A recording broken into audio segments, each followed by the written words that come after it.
আসসালামু আলাইকুম। অনেক বেশি অসুস্থ আসলে। এই হসপিটাল আসলাম, এই হসপিটালটা অবশ্যই দেখে পামচিন হসপিটালটা অলরেডি বেরিয়ে গেছি, রিপোর্ট হাতে দিয়ে দিছে। এখন জানি না যে কোনো কিছু বলে নাই।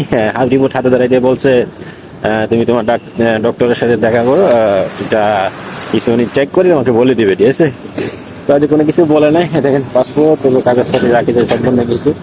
তো আলহামদুলিল্লাহ প্রায় 2 ঘন্টা কাছাকাছি লাগলো আসলে রিপোর্ট চেক আপ এবং রিপোর্ট বাইরেতে মিনিমাম 1 ঘন্টা কাছাকাছি লাগলো। রিপোর্ট বাইরে পরে রিপোর্টটা হাতে ধরাই দিল, দিয়ে পরে ডাক্তারের কাছে আসলে যাওয়ার জন্য বলতেছে। এখন বলে যাচ্ছি ডাক্তারের কাছে, ঠিক আছে? আবারও সেই ক্লিনিকে যাচ্ছি, ক্লিনিকে যে ডক্টরকে এই কাগজগুলো দিব, এই কাগজগুলোতে চেক করে দেখবে কোনো ধরনের সমস্যা আছে কিনা।